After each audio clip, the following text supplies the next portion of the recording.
Oi, eu sou a Clara e você está no Clareando Histórias. Aumente o volume, respire fundo e venha ouvir um novo capítulo comigo. E claro, não esqueça de se inscrever e deixar o seu like.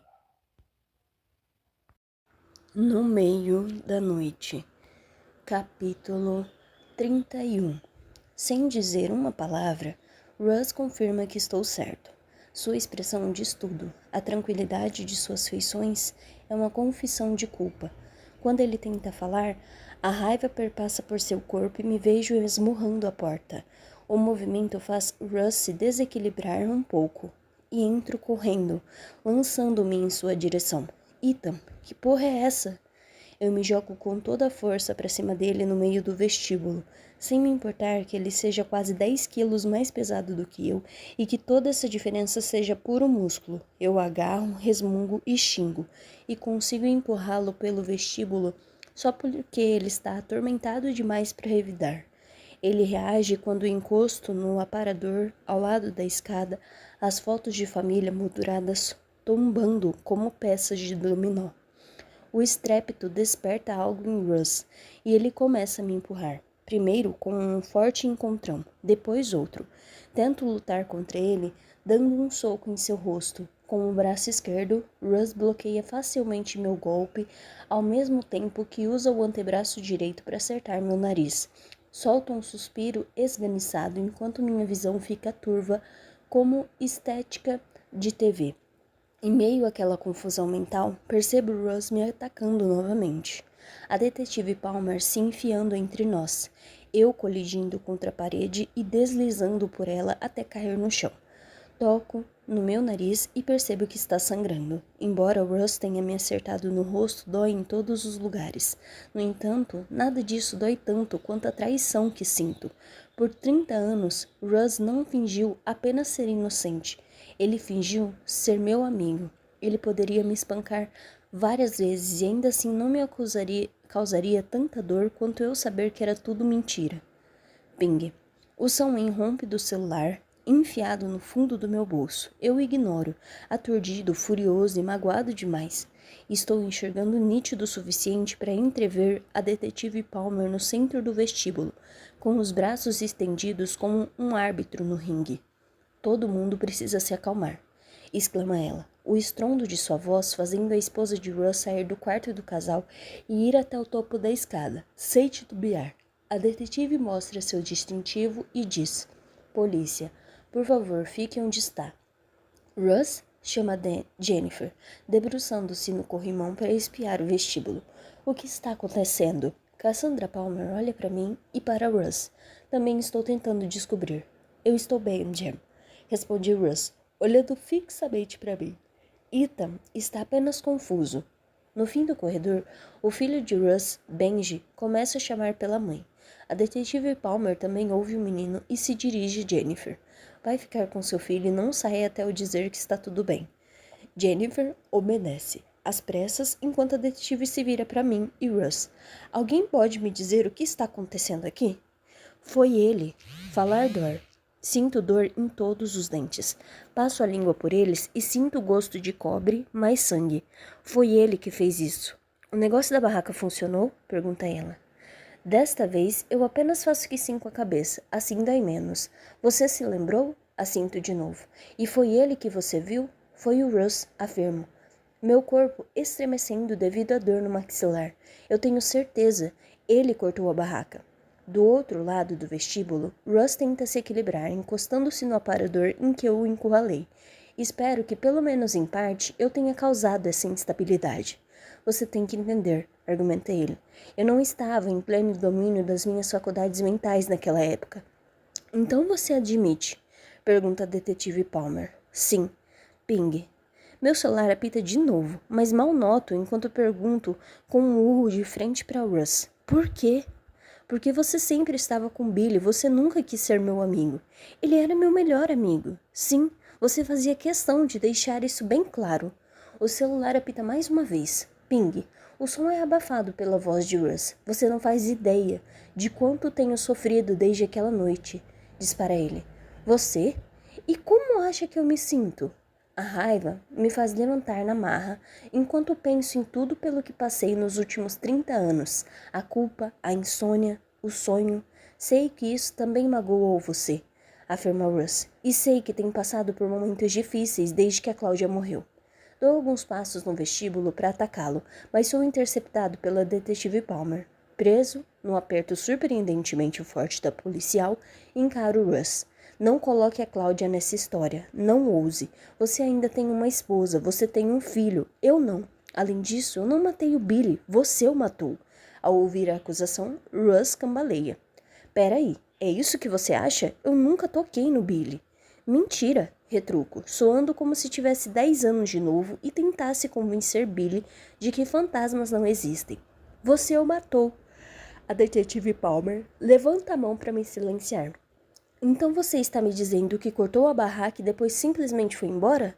Pergunta ela, virando-se para Russ. Sim, foi exatamente isso que eu fiz. É difícil acreditar nisso, diz a detetive Palmer. Também acho. Se você não matou Billy, então por que não contou a ninguém que cortou a barraca? Você teve 30 anos para fazer isso, mas não disse nada. Porque você tem razão, assumiu Russ. O que aconteceu com Billy é minha culpa. Se eu não tivesse cortado aquela barraca idiota, quem quer que tenha entrado no seu quintal poderia ter passado direto. Mas não, em vez disso, viu aquele rasgo da lateral e percebeu que era o acesso fácil a quem estava lá dentro. Isso vai ser difícil de provar, comenta a detetive Palmer.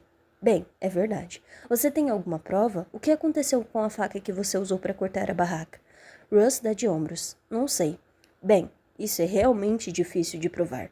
Eu juro, insiste ele. Eu voltei com a faca para dentro de casa depois que saí do quintal de Ethan. Eu a coloquei em cima da bancada da cozinha e voltei para a cama. De manhã, não estava mais lá. E você nunca mais viu a faca? Indaga a detetive. Não, eu a procurei depois que divulgaram uma notícia de que alguém havia sequestrado Billy. Eu queria esconder a faca? Interrompo, incapaz de me conter. Sim, responde Russ. Eu ia esconder a faca porque fiquei com medo de ter problema se alguém descobrisse o que eu tinha feito. Mas não a encontrei. Subiu. Facas não se escondem sozinhas. Russ, rebate a detetive Palmer. Se não foi você, então quem foi? Fui eu. A voz vem lá de cima, o que faz nós três esticarmos o pescoço para conseguir ver o topo da escada, onde Misty Sham está de pé, com um hobby de seda bem apertado por cima de um pijama branco. Ela parece muito velha e frágil quando começa a descer os degraus, como se tivesse envelhecido 20 anos desde que a vi de manhã. Eu escondi a faca, confessa ela, porque no fundo do meu coração sei que Russ é um menino bom. Sábado, 16 de julho de 1994, meia-noite e 46. Misty Sham ouve seu filho retornar, assim como o ouviu sair. Nada passa despercebido por ela nesta casa, não mais. Os dois e que Johnny escapava furtivamente, esgueirando-se noite adentro para se drogar, ficaram no passado. Quando ela percebeu o que o filho mais velho estava fazendo, já era tarde demais, e Johnny se foi para sempre. Agora, ela se tornou os olhos e ouvidos daquela casa, vê e escuta tudo. É por isso que pouco depois da morte de Johnny, ela se transferiu para o outro lado do corredor, deixando a cama que dividia com o marido. Em sua tristeza, não podia mais se distrair com a barulheira noturna dele, que se revirava sem parar e roncava como um trator. Ela precisa de silêncio para prestar atenção, para ouvir as pequenas mudanças que acontecem quando alguém na casa está fazendo algo que não deveria. O que Russ está fazendo agora? Andando de fininho pela cozinha, subindo a escada na ponta dos pés. Misty acompanha o avanço do filho com base no som de seus passos. O rangido significa que ele chegou ao terceiro degrau. O chiado indica que agora está no sexto. Ela ouve um ligeiro silvo. Russ virando o corpo no patamar antes de mais 2 rangidos. O segundo é uma oitava mais alto que o primeiro. Os 2 últimos degraus. Ela não sai da cama até ouvir o barulho do assoalho bem na frente do quarto de Russ. Assim que ele fecha a porta, Misty abre a dela, com a intenção de descobrir o que o filho anda aprontando. Quando ele saiu do quarto, o som a acordou de um sono pesado, ecoando tão alto em sua mente que parecia tiros de canhão. E não o menino pisando em uma tábua de assoalho defeituosa. Ela se sentou na cama com os ouvidos atentos a qualquer barulho revelador, enquanto Russ descia a escada, saía de casa, depois entrava e saía novamente. Misty sabe que a maioria das mães teria ido atrás do filho na hora. Russ tem apenas 10 anos. Ele não tem motivo para sair de casa no meio da noite. Mas aprendeu a lição com o Johnny. Quanto mais ela bisbilhotava abertamente, mais furtivo ele ficava, até que as ações dele tornaram-se quase invisíveis para ela. Misty não repetiria o mesmo erro com Russ. É melhor deixá-lo pensar que ela não está prestando atenção quando na verdade está vendo tudo. Ela sabe, por exemplo, que ele esteve na floresta hoje com os amigos e voltou chateado com alguma coisa, que ele estava mal-humorado a noite toda. Ela tem certeza que tem a ver com o menino Marsh. Enquanto desce de mansinho a escada, Misty sabe que deve evitar todas as coisas que a alertaram para os movimentos de Russ. Ela desvia das tábuas de soalho rangentes, pula os degraus barulhentos. Na cozinha tudo parece normal, exceto por uma faca deixada fora do lugar na bancada. Essa visão desencadeia pensamentos de alerta da mente de Misty. Mas que merda Russ estava fazendo? Ela examina a faca, aliviada ao ver que não está suja de comida nem de sua principal preocupação, sangue. Fica envergonhada por ter cogitado que seu Russell poderia esfaquear alguém. Ele é um bom menino, mas Misty já compareceu a reuniões com professores e pais de alunos suficientes para saber que os acessos de raiva de Russ são um problema. O marido e ela até colocaram o menino na terapia uma vez por semana, não que isso pareça estar dando algum resultado. A faca na mão de Misty é prova disso, a razão pela qual seu filho se sentiu compelido a pegá-lo e o que ele pretendia fazer com ela é menos compreensível. Em vez de perguntar a Russ, ela decide monitorar a situação durante os próximos dias. Talvez o que quer que estivesse passando pela cabeça dele tenha se dissipado. Talvez não tenha sido nada para começo de conversa. Satisfeita com seu plano, Misty lava a faca, seca-a com papel toalha e a esconde debaixo da cama. Ela vai dormir, feliz da vida, sem saber o que está por vir. Que, em apenas algumas horas, ouvirá a notícia sobre a barraca cortada na casa ao lado e o desaparecimento do menino Barringer, que instantaneamente saberá que Russ teve algo a ver com isso, que ele usou sua melhor faca para cortar a barraca, que talvez a tenha usado para fazer algo ainda pior, que ela jamais mencionará suas suspeitas a ninguém, nem ao marido e ao filho pela primeira vez na vida, preferindo a ignorância ao conhecimento, que ela jurará fazer o que for necessário para ajudar Russ a melhorar, sejam mais sessões de terapia ou atenção adicional, ou apenas pegar mais leve com ele do que pegava com Johnny, que quando se espalha a notícia de que a policial vai revistar todas as casas de Hurlock Circle em busca de uma arma em potencial, ela tirará a faca de seu esconderijo e a enterrará bem no fundo do jardim, fundo o suficiente para que ninguém nunca a encontre, tão fundo que ela acabará esquecendo que está lá. Mas na noite em que cobrir a faca com terra, Misty pensará em Johnny e em como, tendo já perdido um de seus filhos, ela se recusa a perder o outro. Capítulo 32.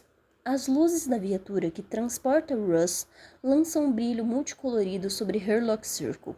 Fico no quintal da frente observando o exterior da casa do Shem mudar entre vermelho, azul e um branco ofuscante. A luz começa a desaparecer à medida que o policial fardado ao volante afasta o carro lentamente do meio-fio. No banco do carona está Ragesh. Russ ocupa o banco traseiro, com uma expressão atordoada e o olhar fixo na nuca de Ragesh. Imagino que minha expressão esteja igualmente aturdida aqui no gramado.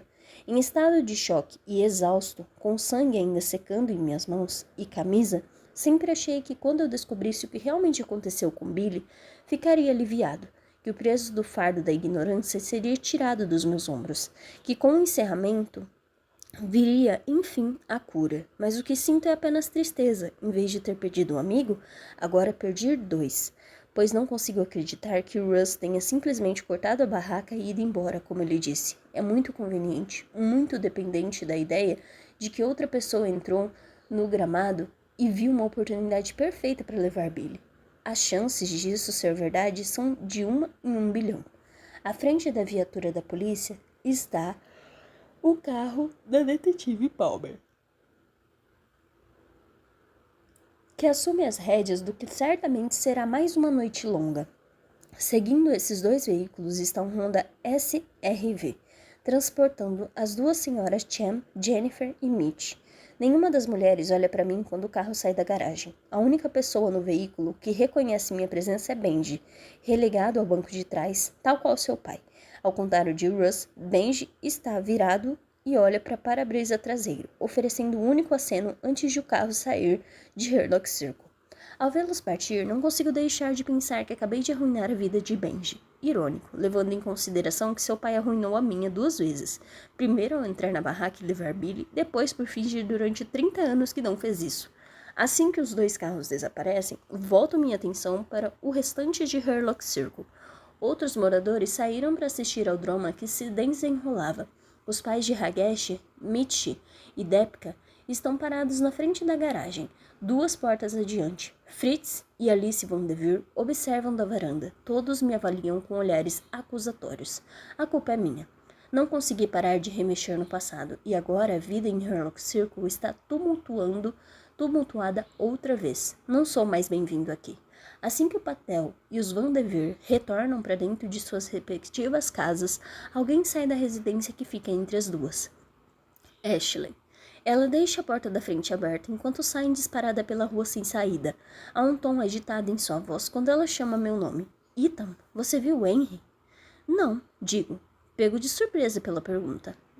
Ashley não percebeu o que estava acontecendo na casa de Russ? 2. Por que ela pensaria que Henry estava comigo? Ele não está em casa? Eu achei que estivesse, responde Ashley. Achei que ele estivesse no quarto, lendo ou algo assim, mas quando for ver, não encontrei lá. E você não tem ideia de onde ele poderia estar? Ashley balança a cabeça. Eu procurei na casa inteira. Meu pai também não o viu. Pensei que talvez ele tivesse vindo aqui para ver de perto o que estava acontecendo. Tem certeza de que não o viu? Tenho, o que não significa que ele não esteja por aqui em algum lugar. Eu estava muito focada assistindo a Russ ser levado pela polícia e não prestei atenção em mais nada.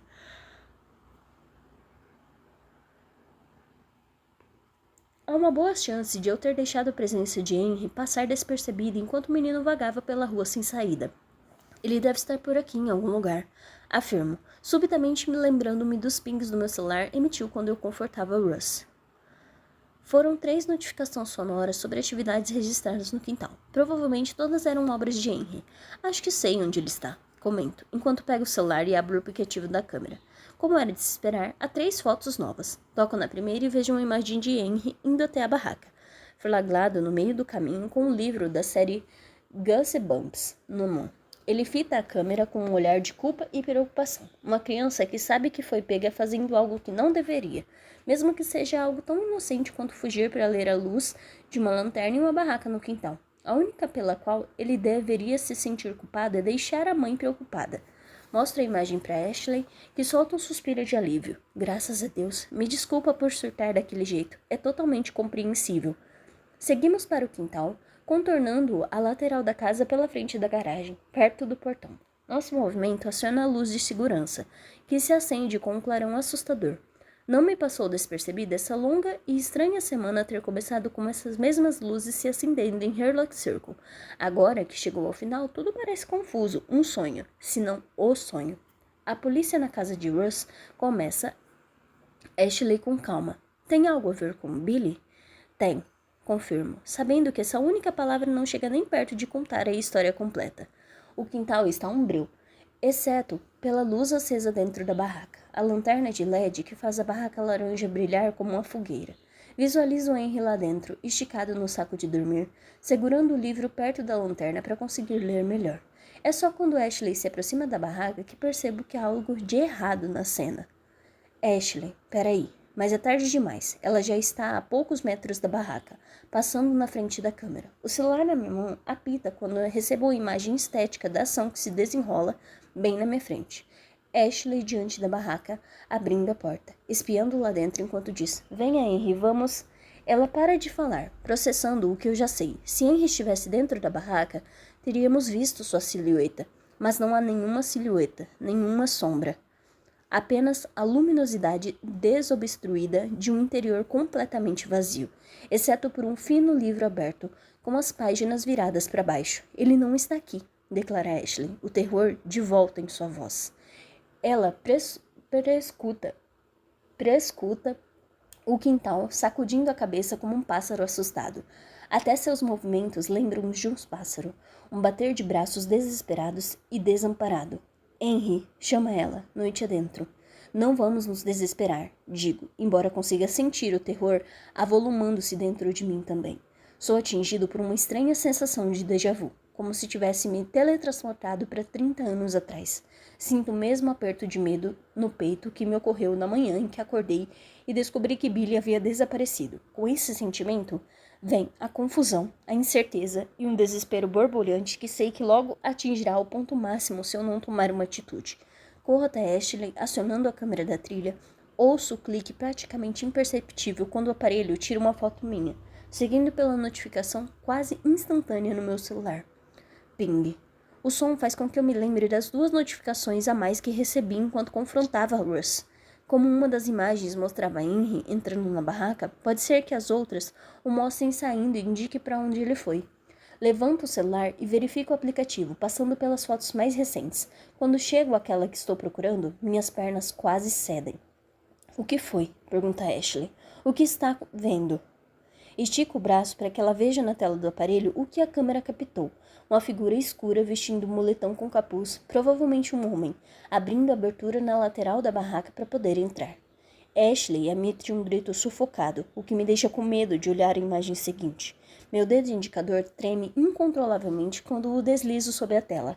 Na foto, Henry e a figura sombria estão de lado de fora da barraca. O homem segura com firmeza a mão de Henry e o menino parece tentar se desvencilhar.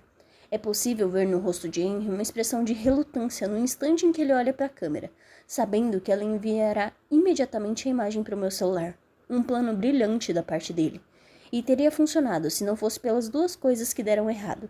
A primeira é que só mexi no celular quando já era tarde demais. A segunda foi aqui.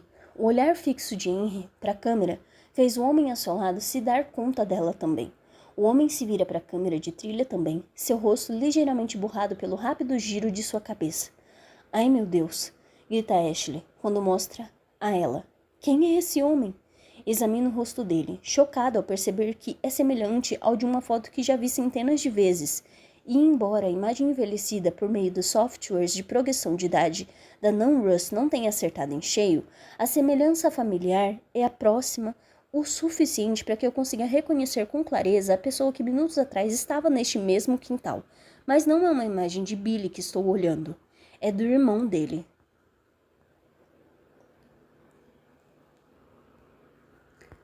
Capítulo 33. Continuo encarando a tela, preso em um estado de euforia enquanto tudo se encaixa.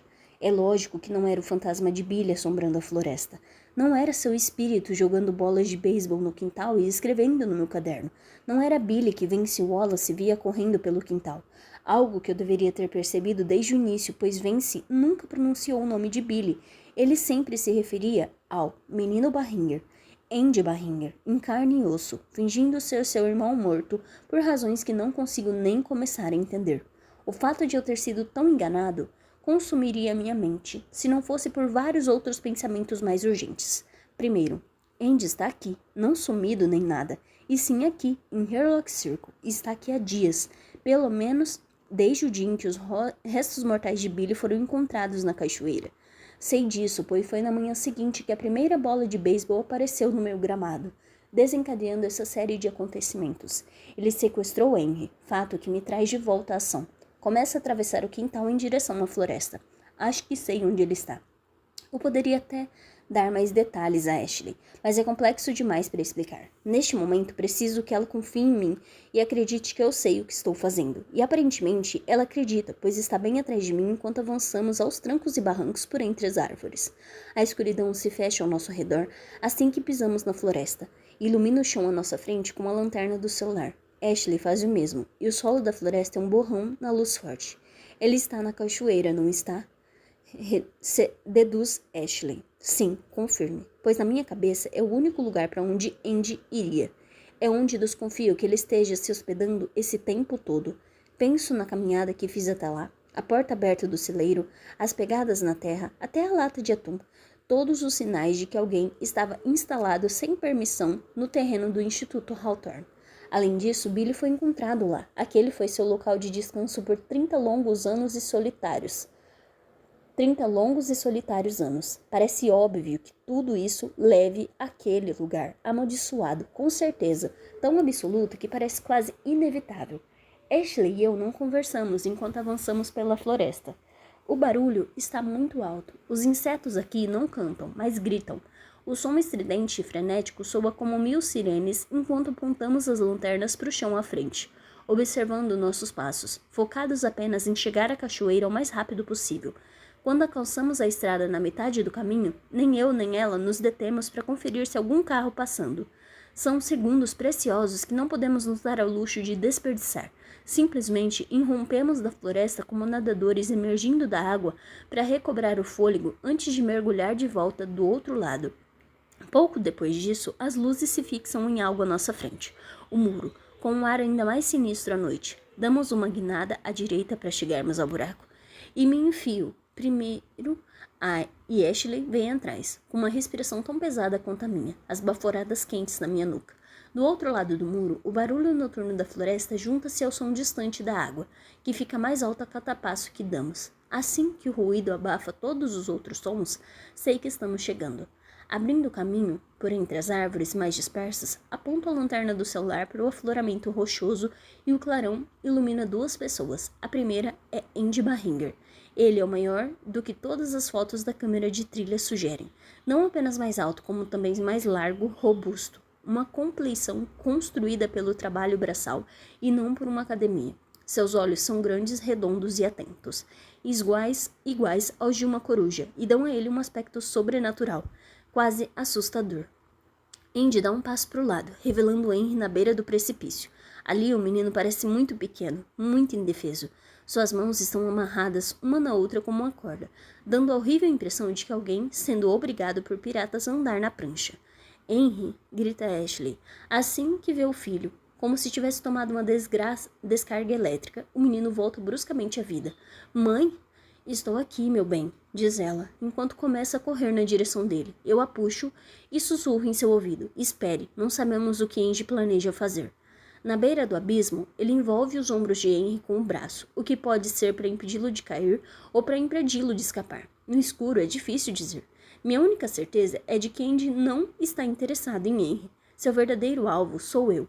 Henry foi apenas uma maneira de me trazer aqui. Solte o menino, Andy. Peço, tentando manter a voz calma. Ainda assim, o pânico sublinha cada palavra, um ligeiro agudo do qual não consigo me livrar. Estou aqui agora. Era isso que você queria, não era? Você e eu no lugar onde Billy foi encontrado. No aniversário de 30 anos de morte dele, responde Andy. Não era o plano, mas serve. Arrisco um passo em direção ao afloramento. Como o Andy não reage, dou outro. Qual é o plano? Sei que não é machucar o Henry. Ele não tem nada a ver com isso. Eu tinha que trazer você aqui de alguma forma, não é? Sinto um frio na barriga. Mesmo estando inundado de compaixão por Andy Barringer, ele passou por uma dor inimaginável. O irmão desaparecendo do nada, a morte do pai, a mãe se afundando aos poucos na loucura. É muita coisa para uma pessoa só aguentar. No entanto, nada disso justifica o que ele está fazendo agora. Eu sei pelo que você está passando, digo. O que aconteceu com Billy mexeu comigo de tantas formas que não consigo nem explicar. Agora imagine quão pior foi para mim. Uma brisa percorre o ar, erguendo um tufo de seu cabelo até formar um topete. Por fim, ele volta a se parecer com um menino de 7 anos que sempre implorava a mim e a Billy que o deixassem andar com a gente.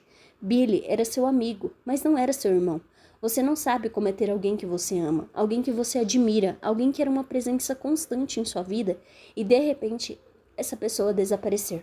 Nesse ponto ele está errado. Eu sei sim, o nome dele era Cláudia. Mas eu sei como é sentir a falta de alguém, afirmo. Sentir tanto a falta dessa pessoa que às vezes parece impossível seguir em frente. Mas de alguma forma seguimos, e eu sei como essa dor nos leva a fazer coisas que sabemos que não deveríamos fazer. Dou um passo à frente, com as mãos levantadas para que Andy possa vê-las. Como ele não tenta me impedir, continua avançando, devagar, muito devagar, como se a vida de Henry dependesse disso, e talvez dependa mesmo. Assim que chego ao afloramento, eu me detenho, ficando longe o suficiente de Andy para que ele não tome nenhuma atitude precipitada. Agora que estou mais perto de Henry, consigo ver quanto o menino está sendo corajoso. Com os óculos tortos sobre o nariz e engolindo as lágrimas, ele parece assustado, mas calmo. e felizmente ileso, além do pouco de vermelhidão causada pela corda que amarra seus pulsos. Vai ficar tudo bem, Henry. Asseguro. Não vou deixar nada acontecer com você. Henry assente, e espero que ele realmente acredite em mim, porque eu mesmo não tenho certeza se acredito. O fato de Henry estar mantendo um menino muito perto da borda do afloramento me preocupa. Dou uma olhada rápida lá para baixo, a água no fim da cachoeira espumando ao luar. Vamos lá, Andy. Solte o menino. Por favor, implora Ashley, atrás de mim. Ele é um bom menino, Andy. Eu não vou fazer nada com ele, garante Andy. Já está bom de gente fazendo mal a meninos da idade dele aqui deste lugar. Imagino que esteja fazendo isso porque falar sobre a noite em que Billy morreu, replico. Então deixe o Henry com a mãe dele e aí podemos conversar.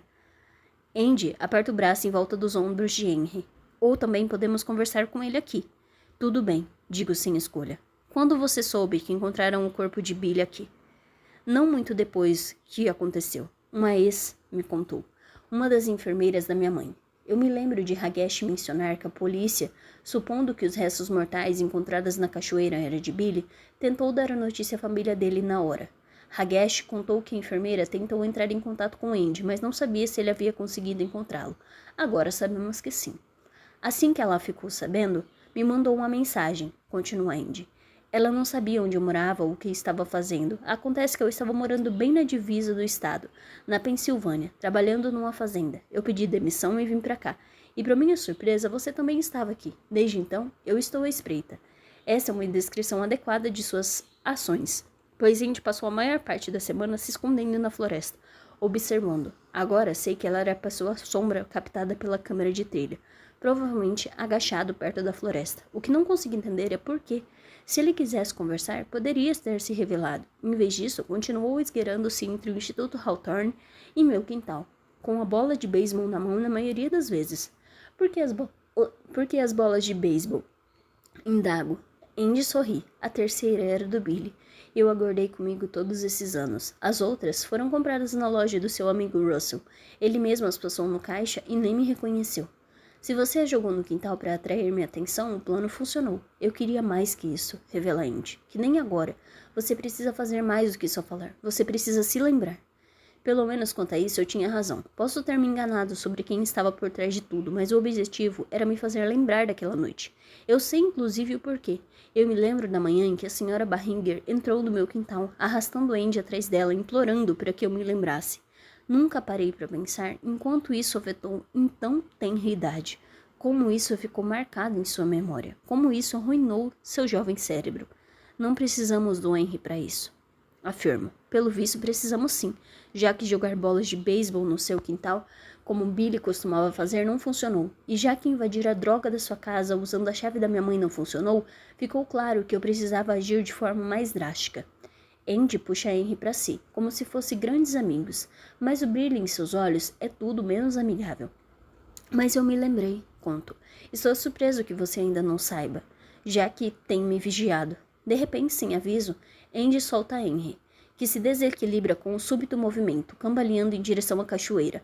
Henry consegue se equilibrar novamente e dá um passo arrastado para longe da borda do afloramento. Andy age depressa, agarrando o menino pelo colarinho e puxando-o de volta para o seu lado.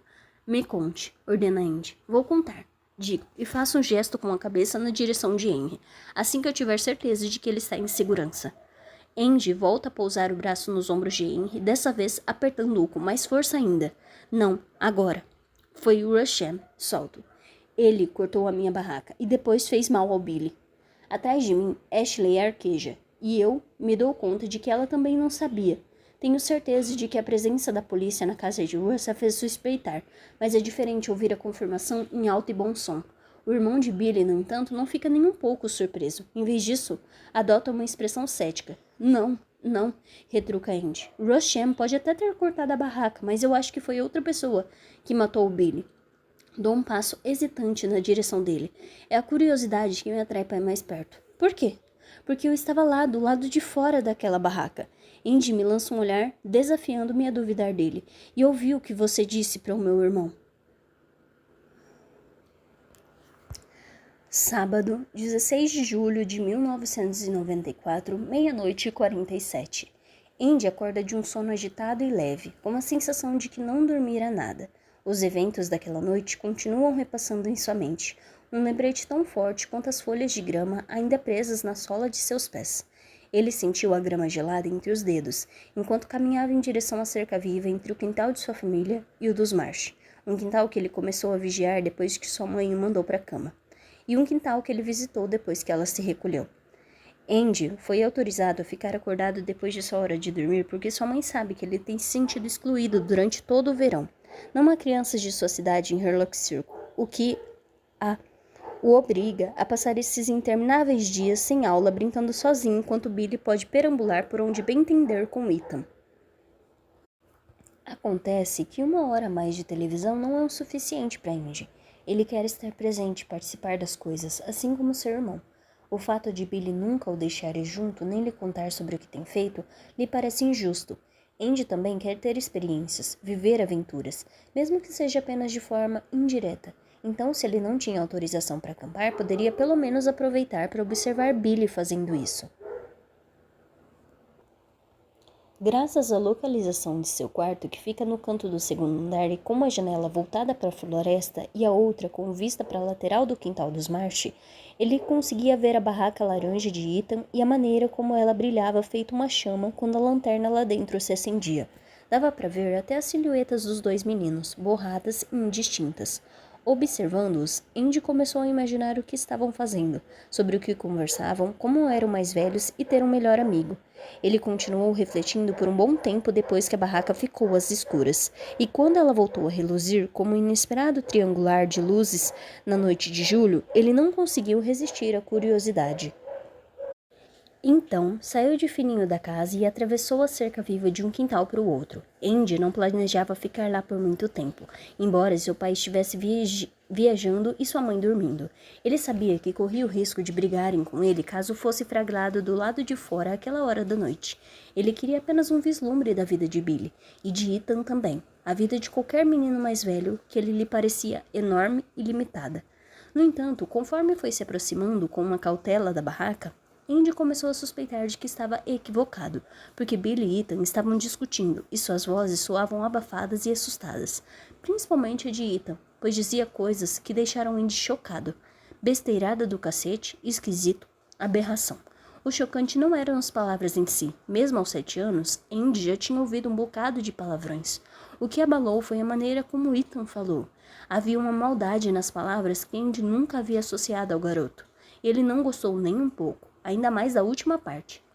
Se você gosta tanto de fantasmas, por que não morre e se torna um?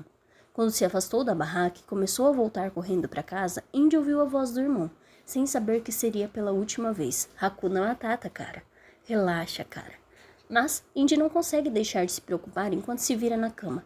É assim que é ser mais velho? É assim que melhores amigos falam um com os outros? Acima de tudo, Ethan realmente teve a intenção de dizer o que disse? Ele ainda está pensando nas últimas perguntas enquanto adormece. E continuará pensando por muito tempo. Ele estará lá de manhã, quando seus pais se sentarem com ele para dizer que Billy foi sequestrado. Estará lá quando detetives com nomes rostos e distintivos que ele não conseguirá diferenciar perguntarem se ele viu algo suspeito naquela noite, qualquer coisa. Andy não contará sobre o que ouviu Ethan dizer, pois todos lhe disseram que Billy havia sido sequestrado, provavelmente por um desconhecido, que o capturou após cortar a barraca. Andy começará a duvidar dessa teoria apenas anos depois, e mais anos se passaram até que ele forme uma teoria própria. Até lá seu pai estará morto, sua mãe internada, e Andy Barringer muito mais velho do que seu irmão já fora. Não terá mais ninguém a quem contar. Capítulo 34. Cambaleio para trás quando as palavras de Andy me atingem com um soco, mais forte do que o golpe que Russ acertou em cheio no meu rosto. É um pequeno milagre eu ainda estar de pé. Quando falo, estranho o som da minha voz atônita. Você ouviu o que eu disse? Cada palavra, afirma Andy. E passei a maior parte da minha vida me perguntando se você quis mesmo dizer aquilo. Acho que quis. Acho que era mesmo sua intenção. Tanto que você até tentou fazer acontecer, mesmo que não se lembre.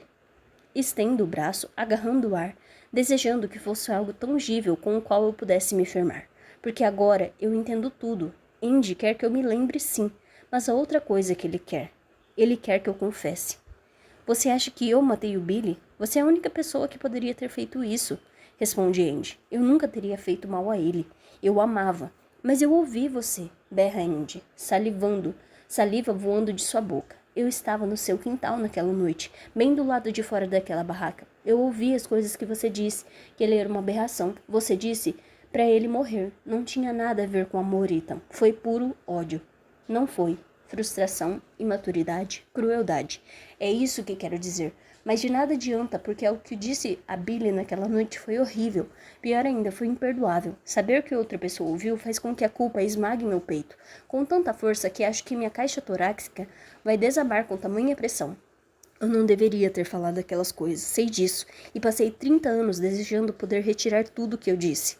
Eu me aproximo de Andy, estendo a mão na esperança de que ele aceite, na esperança ainda maior de que ele acredite em mim.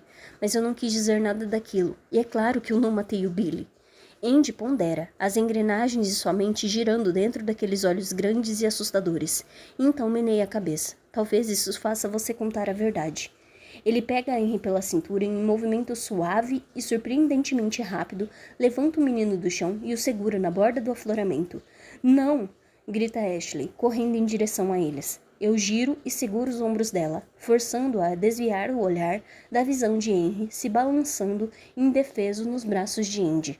Os óculos do menino escorregam do nariz e desaparecem na escuridão abaixo. Mãe, grita ele, me ajuda. Dou mais 2 passos em direção a Andy. Solte o menino, por favor. Se você quer que eu confesse, eu confesso. Imploro. Fui eu, grita Ashley, as palavras reverberando pelo breu da floresta. Andy fica paralisado. Henry também. Apenas eu me mexo, me virando bem devagar para ela. Ashley, não precisa mentir para ele soltar o Henry. Não é mentira, Ethan. Ela olha no fundo dos meus olhos, sua expressão se partindo em 1000 emoções conflitantes. É tudo verdade. Fui eu matei o Billy. Sábado, 16 de julho de 1994, meia-noite e 48. Billy precisou reunir todas as suas forças para não se debulhar em lágrimas até dormir. Embora tenha conseguido, chorou por dentro, uma cascata de lágrimas vertendo em seu coração partido e escorrendo por suas costelas. Tudo por causa do que Ethan disse. Pouco importava que seu melhor amigo tivesse se desculpado na mesma hora, ou que Billy tivesse aceitado com um descontraído Hakuna Matata, cara.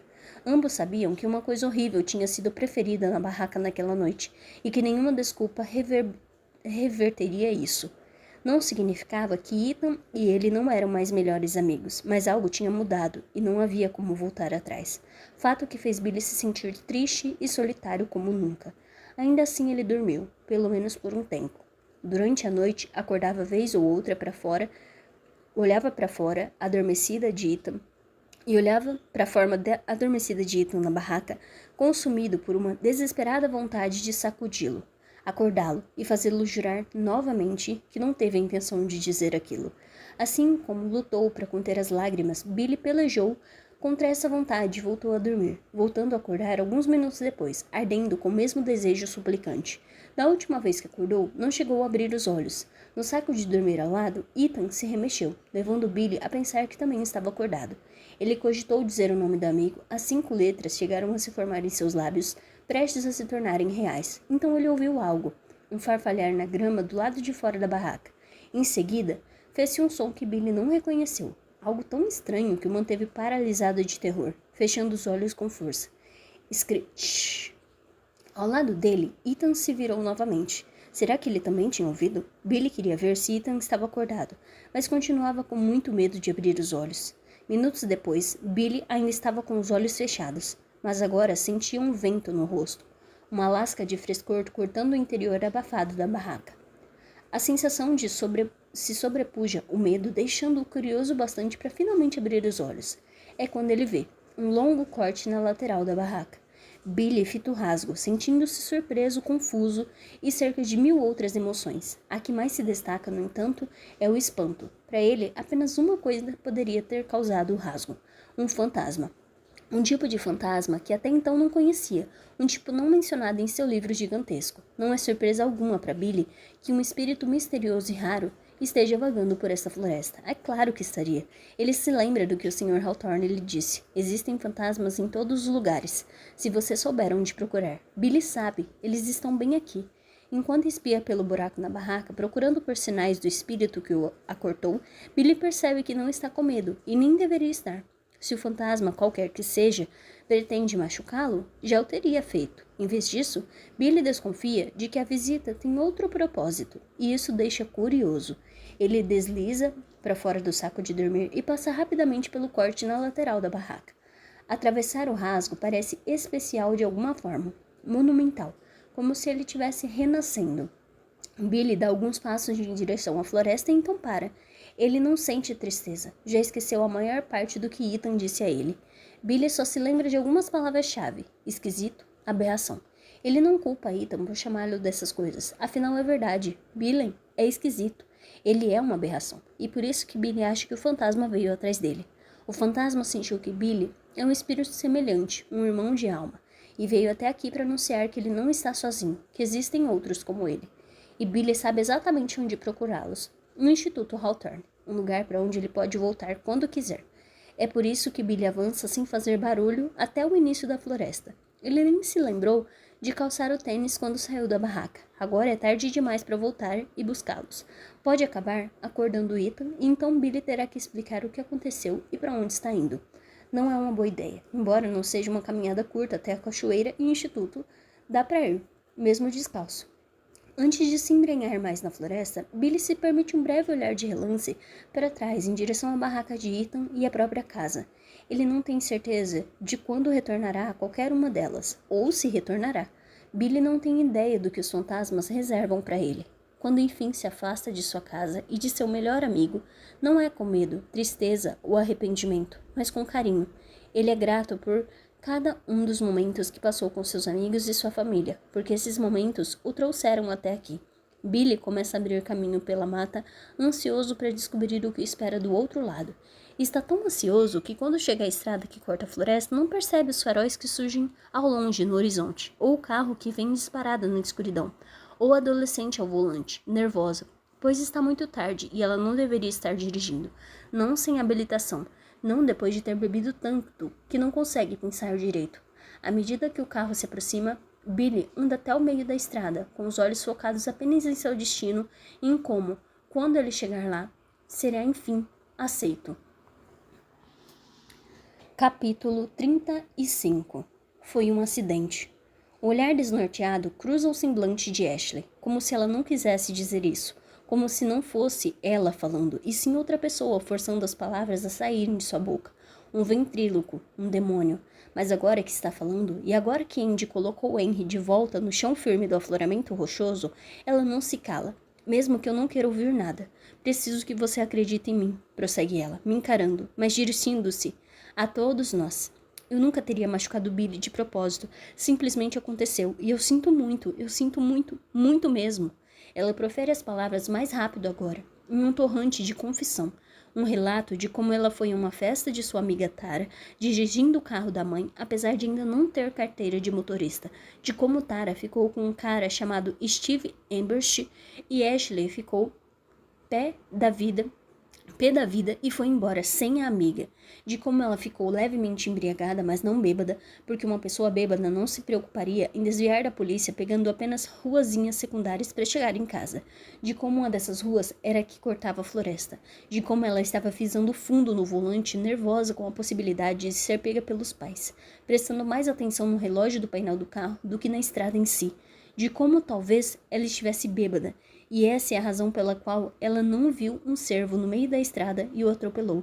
De como depois ela pisou bruscamente no freio, olhou no espelho retrovisor e a estrada atrás dela tinha um brilho carmesim por causa das lanternas traseiras do carro.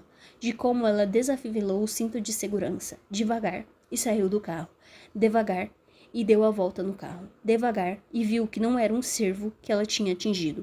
Foi o Billy, diz ela, sua voz se dissolvendo num choro de puro desespero.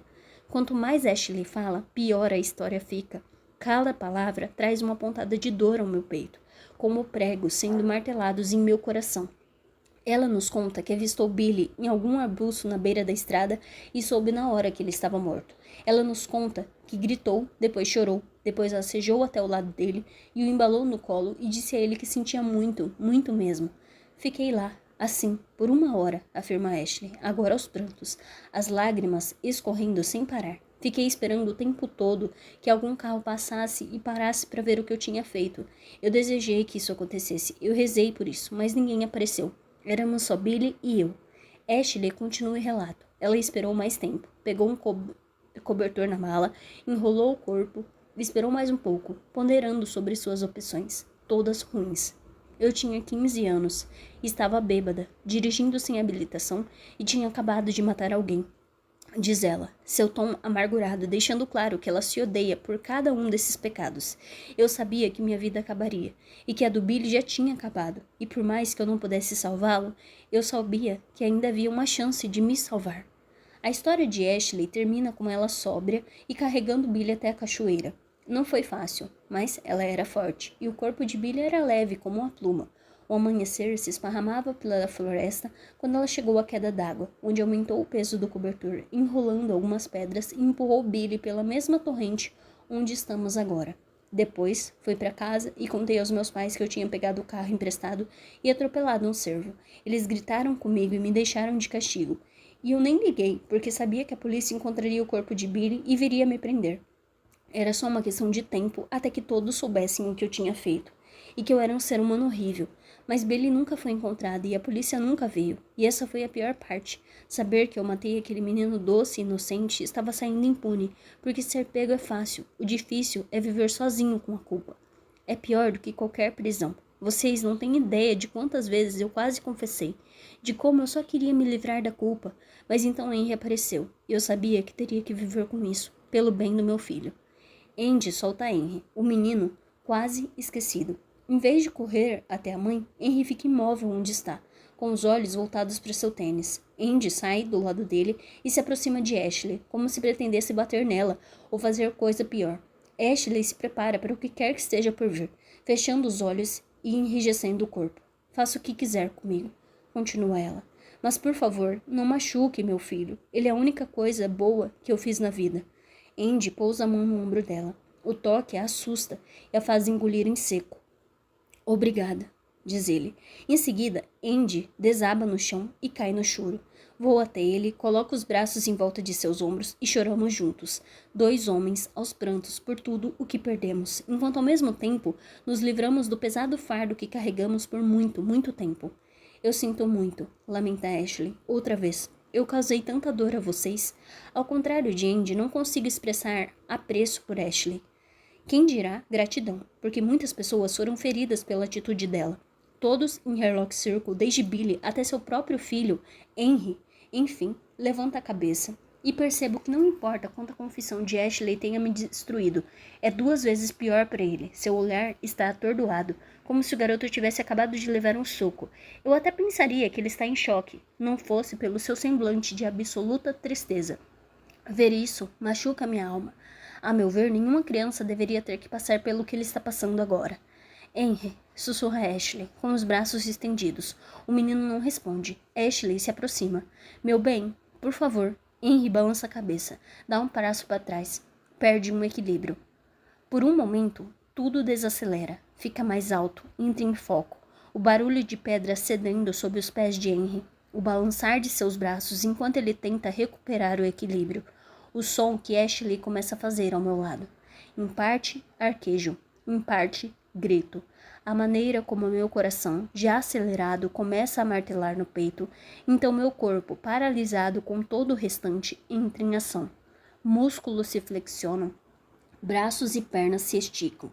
Eu me vejo correndo desesperada, atravessando as rochas, em direção a Henry. Estendo a mão para o menino enquanto ele cai para trás, mas é tarde demais. Ele se debate um pouco mais antes de escorregar, inclinando-se para longe de mim, despencando da borda, o desaparecendo de vista. Vou até Henry, ignorando qualquer hesitação, qualquer pensamento e autopreservação. Tudo o que percebo enquanto salto para vazio são os meus pés, deixando o chão. Ashley berrando atrás de mim e um leve borrifo abaixo, quase abafado pelos rugidos da cachoeira. Henry batendo na água. Então tudo desaparece, no exato instante em que mergulho na escuridão, atrás dele. Capítulo 36. Bato na água com um violento estrondo. O impacto sacode meu corpo, seguido por uma queda giratória e vertiginosa abaixo da superfície, como se uma mão invisível me arrastasse para o fundo. A água é mais escura que a morte, um vasto negrume que em segundos me deixa desorientado. Eu me debato na escuridão, sem saber em que direção nadar, buscando a luz, ar, segurança. É só quando atinjo o fundo, um leito surrealmente suave de lodo e lama, que sei para onde ir, para cima. Pego o impulso e disparo, chutando furiosamente, meu peito apertado pelo esforço e pela falta de oxigênio. Irrompo na superfície com a boca aberta, ofegando por ar, gritando o nome de Henry ao mesmo tempo. Minha voz ecoa pelo ar da noite, como uma pedra saltando na água. Henry, Henry, Henry. À medida que o eco se extingue, ouço outro som, um coachar sufocado pela água que rapidamente desaparece com um leve respingo. Mergulho em direção ao som e me perco de novo na água escura. Não consigo ver nada além das minhas mãos se estendendo a esmo nas profundezas. Mesmo assim, elas estão distorcidas, turvas, a água escura deslizando feito seda entre os meus dedos. Continuo girando e tateando freneticamente por mais um minuto, e mais um. Quando o aperto no meu peito retorna tão súbito e feroz que meus pulmões parecem prestes a explodir, volto à superfície.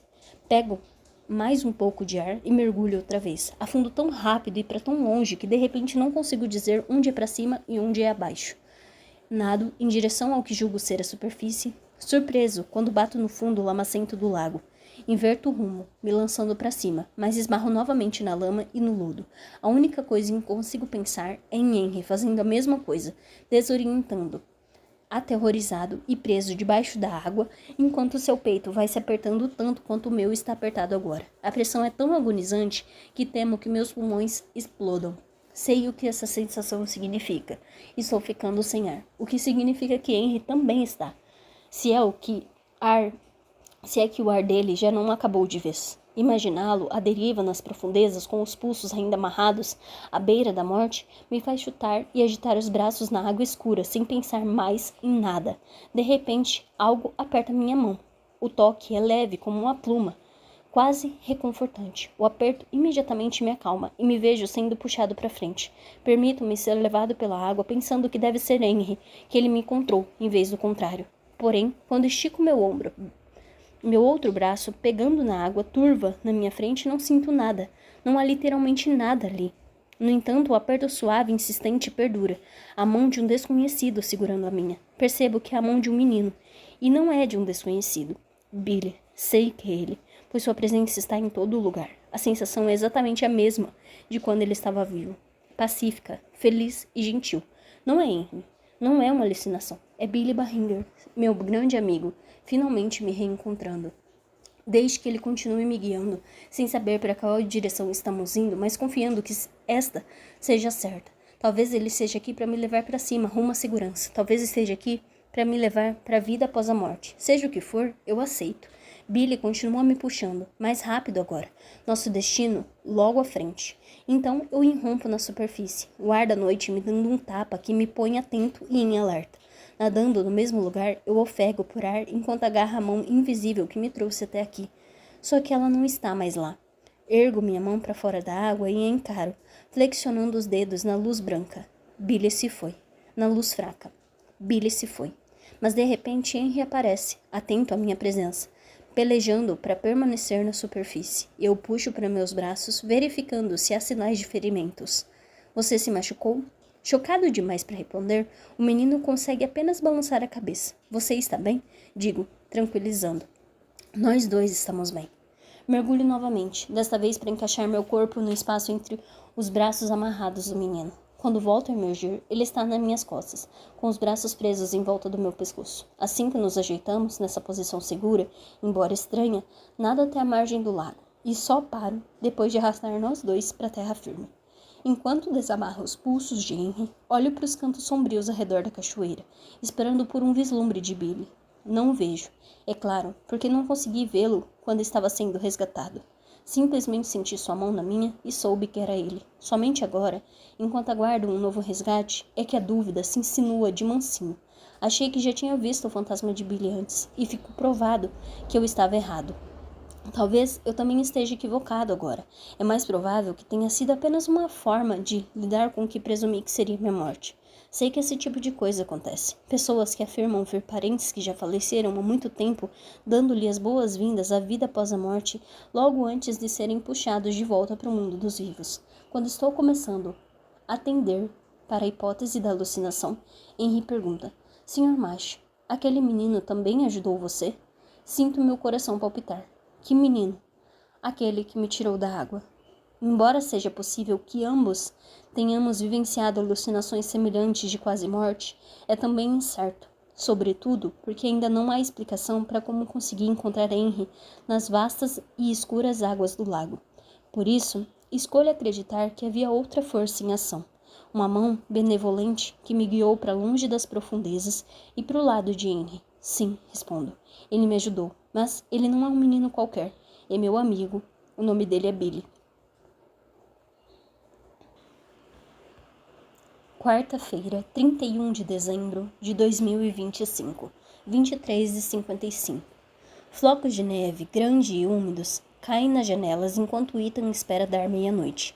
Ele se espreguiça no sofá, meio sonolento, mal assistindo pela TV as horas de foliões que comemoram na Times Square. Na mesa de centro à sua frente há uma garrafa de cerveja pela metade, uma lata de refrigerante pela metade e uma pizza pela metade. Como eu sei que eu tiro uma festa? Pensa ele, com um sorriso preguiçoso. Em sua defesa, foi um dia agitado. Seus pais vieram da Flórida para o Natal e foram embora apenas naquela manhã. À tarde, ele visitou Vance Wallace e, como uma bênção, o encontrou lúcido, o que nem sempre é o caso. Depois à noite, Ragesh e o marido vieram jantar, mas foram embora cedo, assim que a neve começou a cair. Se a previsão do tempo estiver correta, haverá quase 30 centímetros de neve no chão pela manhã. Ethan tenta se lembrar de fazer café a mais amanhã para que consiga distribuir a bebida quente quando todos os moradores de Hurlock Circle estiverem reunidos limpando a neve das calçadas. A rua sem saída sempre parece adquirir uma atmosfera de festa quando neva, muito diferente da melancolia que recaiu sobre o bairro quando a verdade sobre a morte de Billy foi revelada. Foi um caos por um tempo. Um enxame de repórteres na rua. O fluxo de pessoas entrando e saindo furtivamente do quintal de Ethan era tão intenso que ele teve que desligar a câmera de trilha, pois ela ficava apitando sem parar 24 horas por dia. A atenção, felizmente, não durou muito, uma vez que todos perceberam que não havia nada de sensacional no que acontece de fato, em partes desagradáveis da internet nas quais Ethan nem se dá o trabalho de se aventurar. As pessoas expressaram até decepção pelo desfecho do caso ser tão mundano, tão enfadonhamente humano. Não havia vilões na história, nem heróis, apenas um bairro de pessoas imperfeitas, algumas mais do que outras. Então, a mídia os deixou em paz, e a vida seguiu em Hurlock Circle. Ethan acha incrível quando a vizinhança mudou em 18 meses, com novos rostos chegando à área, agora que a maioria dos antigos se foi. Vance Wallace foi o primeiro a partir. Com a ajuda de Ethan, ele colocou sua casa à venda e usou o dinheiro para pagar por uma moradia assistida. Graças à vertiginosa alta do mercado imobiliário, ele receberá cuidados pelo resto da vida. Fritz e Alice Van Devere foram os próximos, seguidos de forma nada empolgada pelo Shem.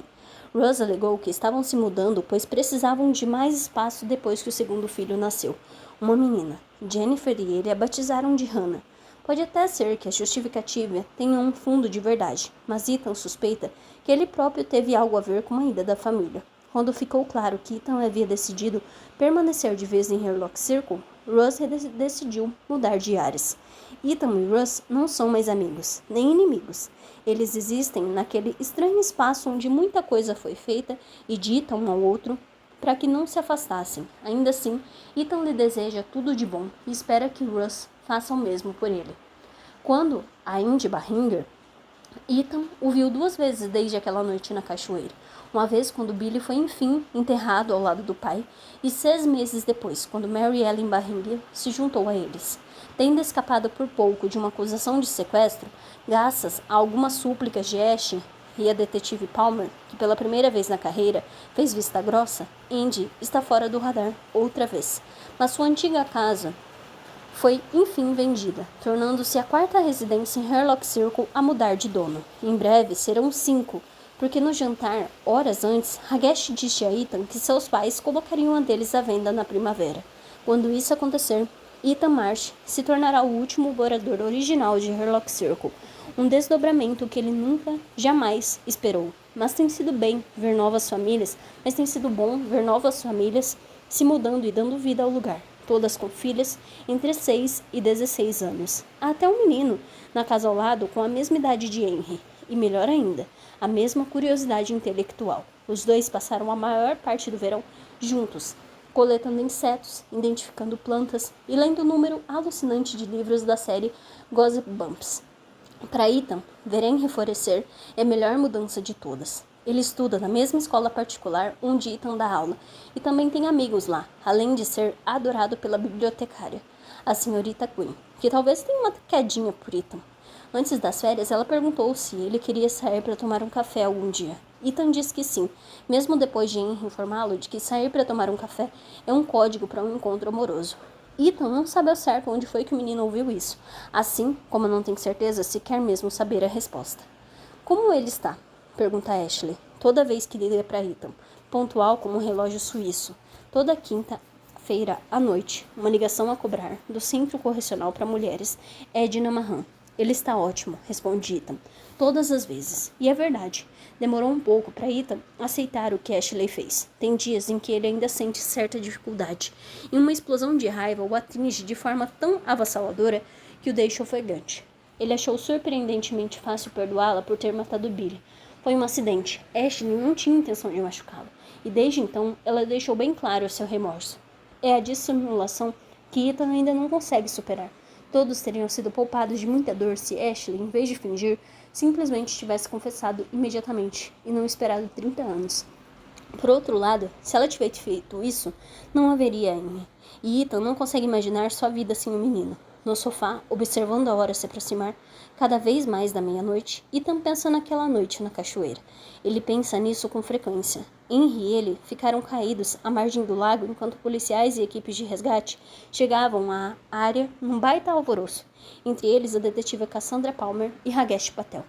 Ashley ainda estava lá também, já sob custódia policial, embora Hagesh a tivesse deixado abraçar o filho antes de algemá-la. O menino retribuiu o abraço de modo hesitante, como se não tivesse certeza se ela ainda era sua mãe, e não uma desconhecida. Vou ficar longe por um tempo, explicou Ashley a ele. Só preciso que você saiba que eu te amo mais do que qualquer coisa nesse mundo. Então Ashley agarrou Ethan, puxando-o num abraço apertado e desesperado para que pudesse sussurrar em seu ouvido. Quero que você cuide do Henry. Sei que é pedir muito, mas meu pai não consegue fazer isso sozinho. Henry precisa de você. Eu preciso de você. Prometa que vai cuidar do meu filho. Ethan prometeu e cuidou, e quer continuar cuidando pelo máximo de tempo possível. Depois de se declarar culpada, Ashley foi sentenciada a 2 penas, uma de 10 anos pelo homicídio culposo de Billy Barringer e outra mais de 10 anos por ocultação de cadáver. Como ela era menor de idade na época e demonstrou remorso, o juiz permitiu que ela cumprisse as penas simultaneamente com uma chance de liberdade condicional após 8 anos em regime fechado. No melhor dos cenários, Henry terá 18 anos quando eu sair, ponderou Ashley, alguns meses após sua condenação durante uma conversa com Ethan. Ele merece ter uma família até lá. Você é a família dele, respondeu Ethan. Uma família legal, uma família de verdade. Agora, tudo que ele tem é uma mãe condenada por homicídio. Esse fato vai persegui-lo pelo resto da vida. Ashley fez uma pausa, e mesmo em silêncio, Ethan percebeu que ela estava chorando. É por isso, Ethan, que eu acho que você deveria adotá-lo. Ethan aceitou a ideia, e como consentimento oficial de Ashley, tornou-se legalmente o pai de Henry, uma decisão que Ethan sabe que foi acertada quando, à meia-noite, ele sobe para o que antes era seu quarto, quando pequeno, agora é o quarto de Henry, refletindo os interesses e gostos do menino. Animais, planetas e dinossauros. Dando uma espiada lá dentro, Ethan mal consegue se lembrar de como era o quarto na época que era dele. Henry está na cama, lendo, na pouca claridade lançada pela luminária ao lado da cama. Não é uma surpresa. Ele costuma ficar até mais tarde lendo. Por um tempo, Ethan ficou preocupado com o que aconteceu na cachoeira ofuscasse o brilho especial de Henry, que o menino endureceria o coração para que nunca mais fosse ferido. Até agora isso não aconteceu. Ethan faz o melhor que pode para que continue assim. Depois de um instante observando Henry, sem que o menino perceba sua presença, Ethan diz: Feliz ano novo, amigão. Ele parou de chamá-lo de Sr. Wallace há muito tempo, assim como Henry parou de chamá-lo de Sr. March 2 noites depois que sua mãe foi presa. Desde então, ele o chama de Ethan. Mas nessa noite, Henry levanta os olhos do livro e responde: Feliz ano novo, pai. Ethan demora um minuto para se recompor. Ele nunca esperou ser chamado dessa palavra, e nunca quis. Mas agora que ela foi dita, ele nunca mais quer ouvir Henry se referir a ele de outra forma. O que está lendo aí? Pergunta, tentando controlar a emoção. O menino empurra os óculos mais para cima do nariz. Um livro antigo, eu encontrei na prateleira de cima. Ele ergue o volume e revela um título conhecido, o livro gigante de fantasmas, espíritos e outras assombrações. Isso propicia a Ethan uma agradável onda de surpresa. Embora tivesse esquecido de que o livro ainda estava lá, fica feliz em ver Henry o encontrou. Já tinha ouvido falar dele? Não, replica o menino. Mas estou intrigado, parece Goosebumps. Ethan se senta na beira da cama. Com 1000 Goosebumps. Era de um amigo meu. Uma pessoa muito especial. Ele não conta a Henry que o livro pertencia a Billy, pelo mesmo motivo que os dois não falam sobre aquela fatídica noite na cachoeira. Considerando tudo o que aconteceu, Ethan não tem certeza de como Henry reagiria. De todo modo, ele desconfia de que Henry já saiba, pois o menino lida com o livro com uma delicadeza que não costuma usar com as suas surradas edições em brochura. Então você deveria ficar com ele, afirma Henry. Não, eu já li. Agora ele é todo seu. Se bem que já está na hora de você dormir, já está tarde. Mais 5 minutos? Ethan sorri antes de atender ao pedido. Ele sabe que esses 5 minutos se transformarão em pelo menos 30. Claro, mas só 5. Henry toca no livro, como se conseguisse sentir quanto ele é valioso para Ethan e para o menino, a quem um dia pertenceu. Em seguida, Ethan coloca sua mão sobre a de Henry e juntos eles viram a página. Fim. Oi, eu sou a Clara, aqui do Clareando Histórias, e esse foi mais um audiolivro. Se inscreva, deixe seu like e a gente se vê na próxima.